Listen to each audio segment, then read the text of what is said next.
I was given the script and I read it on a plane and turned the last page with kind of shivers going down my spine. And you can never quite put your finger on what that is about a script that gives you that.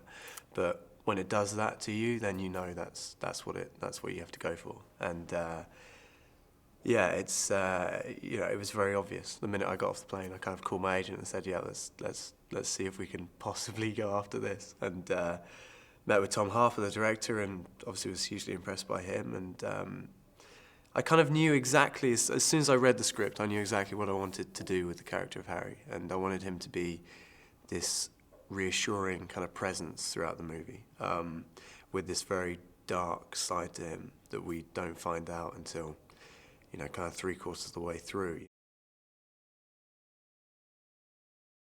Harry Burnstow is, I think, like all of the characters in this movie, like the story itself, he has his own ghosts.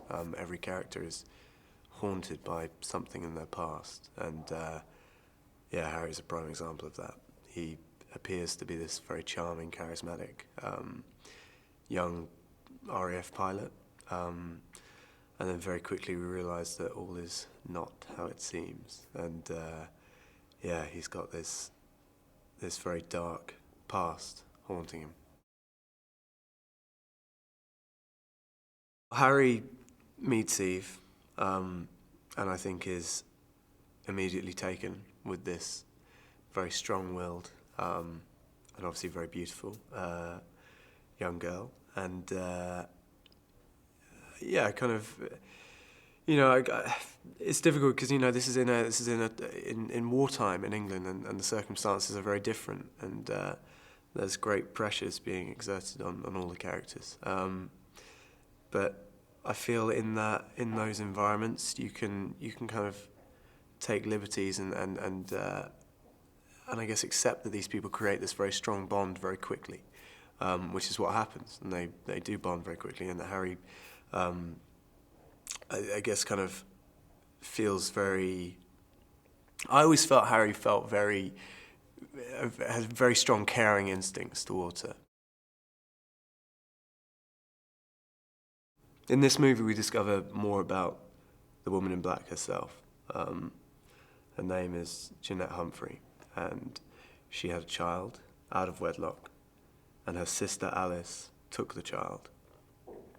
And one day, a terrible tragedy occurred, and the child drowned in front of Jeanette's eyes.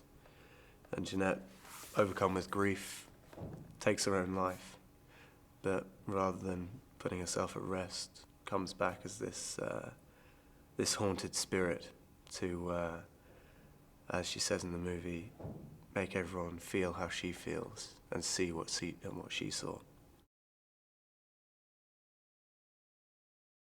What specifically attracted me to the movie, and was something which, when I phoned up my agent after reading it, I said to him, I think this is a horror movie which, if you took the horror element out of it, could still stand up on its own as a drama. You've got all these incredible characters with, these fantastically complex backstories.